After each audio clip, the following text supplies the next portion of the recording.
Hi, and welcome to The Sound of Self, the podcast that's all about empowering women in their 30s to make mindful shifts, find their purpose, and step into their power.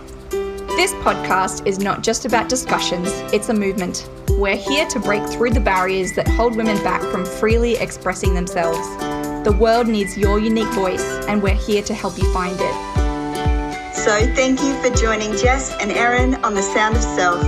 Let's unlock the power within and create a life that resonates with the true essence of you.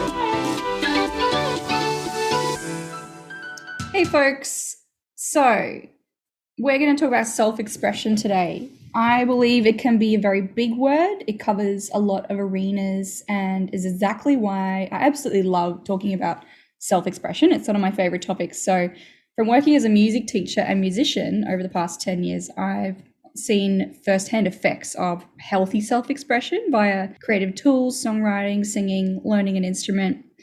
And I'm going to touch on that today a little bit more, while Jess will cover what perhaps an everyday self-expression might look like. If you think about the hidden ways we can be creative that might not involve obviously painting or drawing or doing traditional creative things. So let's get stuck in.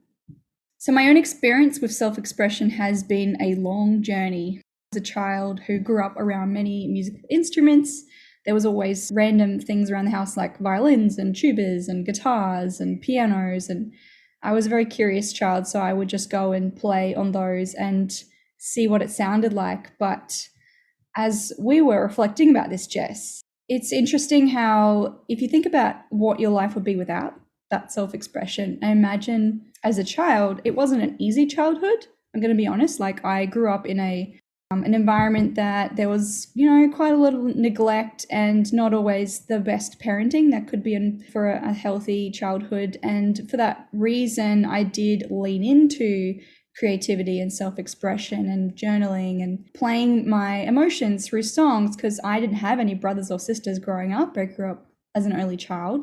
And there was a lot of anger a lot of the time. I remember just feeling so angry in my parents and furious, for the situation I was in, or feeling like I'd missed out, not having the same, I suppose, interactions with kids, not having a brother or sister when I was young. And I imagine if I hadn't had a piano, if I hadn't had those tools to write and sing, that I could have gone down a very different path. So perhaps that might have been me getting in with the wrong crowd or going into substance abuse, especially in the music industry. Like there's so much of that around, unfortunately, still with, alcohol and everything at gigs you see these days. So I'm really a big advocate for people thinking they have to be a great musician, but actually exploring their feelings with music. So for my students, it always starts with, I'm just going to do this, but I'm only going to get to this. I'm only going to get to this goal or this stage. And I always say to them, why? Like, why are you putting a limit on yourself?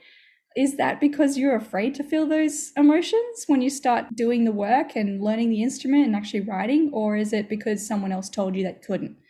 So I think a lot of the time with self-expression is the fact that at some point we've tried and someone has shut us down, or someone's told us that we couldn't, and we just put a belief on that instead of actually being there in the moment and feeling it and exploring that without any judgment, which is super hard in this world that we have today with social media and everything's kind of on display, even from the early stages of creating and feeling.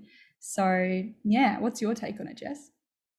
My goodness, so many things. With the idea, my mind just immediately gets flooded. And listening to your story as well. Like even the process of storytelling, like the way that we tell our story is a form of creativity and self-expression, and even that in itself comes with vulnerability, and with that comes a lot of fear and uncertainty and what that could mean for us. And as social creatures, social judgment really plays a role in, I suppose, thinking back to our instincts, like that was our survival, how we're perceived by others. So threats come up all the time, and yet working in addictions for the last 5 years or so, I really do see that addiction at its core, and a lot of these other problems that we might see, is a disconnect from the self and a complete kind of misunderstanding of who we are and what's important to us.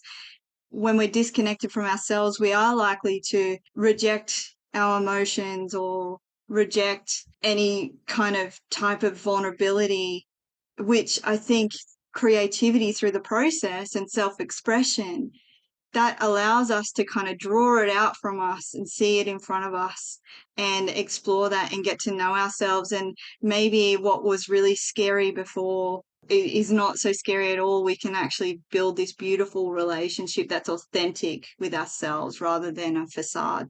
Yeah, and I mean, you have to remember that it's not always safe to fully feel our feelings in certain environments. So it's really important to make a safe space to actually create where, you know, you're not going to be interrupted by someone else stopping the creative process and actually stopping the feeling, because it does take a little while to get to that. I like saying the tap analogy, you know, like when you first start songwriting with that, which I've done with a lot of my groups, is we actually just have to write and write and write to get all the brown dirty water out of the tap when you have like a broken tap and you just fixed it.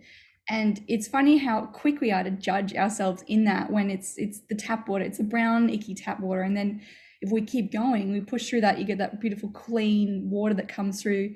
And that's the same with the creative process and the expression in the form of that. We're going to have ugly feelings, right? Like they're going to come out, and we have to just embrace that. And I'm really good at doing it now, to the point where a lot of my friends are like, oh, you're so sensitive, Erin, or you're the one who is always like having moods. I'm like, yeah, but I allow myself to have them. And I think in a way that's really beautiful. And it's a thing that a lot of people actually haven't practiced, is letting themselves feel that, which if you have a tool to do it, then it can be a safe way, and, you know, create that safe environment for yourself. Yeah, getting your power back in that process, and really, the more we're learning about ourselves, the more we can show up for ourselves and know what's true for us and what's not. And so, even the process of, you know, self-expression, even if it's through, for example, like journaling, you're creatively writing, you're reflecting on your own story, you're getting to know yourself, and the more you get to know yourself, the less those outside judgments have such an impact. And you might find that if you do reflect on these judgments that have continually gotten in the way of your own authenticity and self-expression, they're often other people's voices in the past who are really projecting their own stuff onto you, really. Yeah, absolutely. It's really important to stop and go, is this true for me or not? And I mean, we all go through it. I even go through it now with having blocks on not wanting to do things. But if I take a moment and actually go, oh, why do I not want to do that? Is that because I don't believe I can? Or is that because I let myself fall down an old pattern? Yeah. And I mean, we were talking before we started recording about Jess's authenticity and Jess's philosophy voice. Like, Yeah, we were talking about how, like, that judgment, like, even doing these podcasts and listening back, and I'm like, oh wow, my voice sounds really harsh. It's not easy to listen to. And Erin brought up my counselor voice, and I was like, no, it's definitely not me trying to be a counselor. It's my, like, the thinking my voice. mind wandering and getting into this philosopher state. Yeah. Philosophical voice, but Philosophical, yeah. long words. Yeah, no, I totally understand. I mean, you know, it's funny because it's a new thing. You haven't heard yourself recorded before, whereas I've heard myself a million times with songs and releases talking in between tracks. And, you know, a lot of the times the producer would record it and send it back to me and we'd laugh about it. But it was weird hearing myself at first just talking instead of singing, because I'm so used to hearing my singing voice. My talking voice was really different. And I had to come to terms with that, go, okay, well, that's me, that's who I am, and that's okay, to the point where I think, listening to Spotify or something, you know, a couple of years ago. I remember I was just wandering around the house and I heard this voice. I'm like, oh, that voice sounds really nice. I wonder who that is. And it was actually my singing voice. Oh, that's so So amazing. I'd removed myself from the judgment and the singing actually attaching to that thing, and could actually start enjoying, you know, the piece of art that I'd made and go, oh, that's pretty cool song. And you know what? this is there's 2 points in this that I really want to highlight.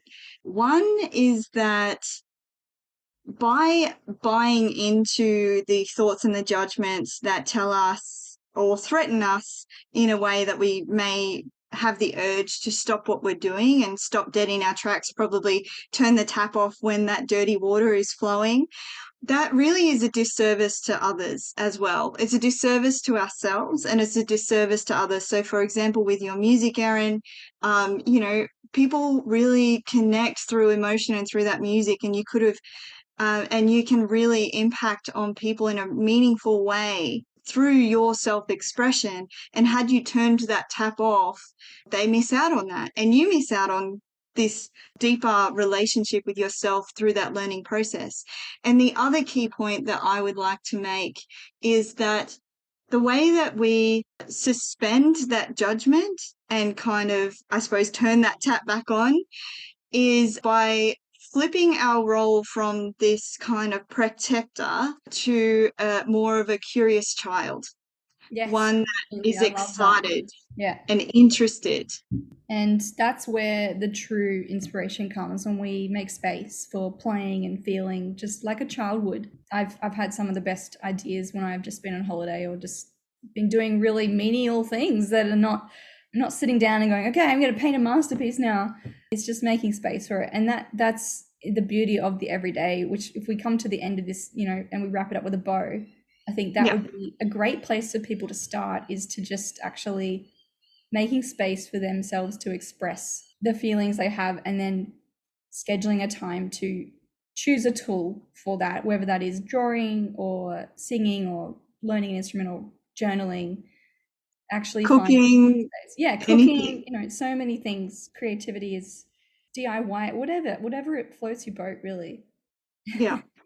Have fun exploring that. Even if you're like, well, I don't even know where to start. I am so excited to learn what I'm interested in, and trial and error. That's what's exciting. Head to Spotlight. Yeah. Go anywhere in the craft zone. You'll find something if you're stuck. Yeah, 100%. YouTube. Yeah, but remember to put a time on it, because otherwise you're going to go down this vortex and probably not end up creating or feeling anything. Absolutely. If this resonated with you and you have questions, you're more interested in what else is to come, feel free to get in touch, share your stories as well. We would love to hear from you. Follow us and subscribe.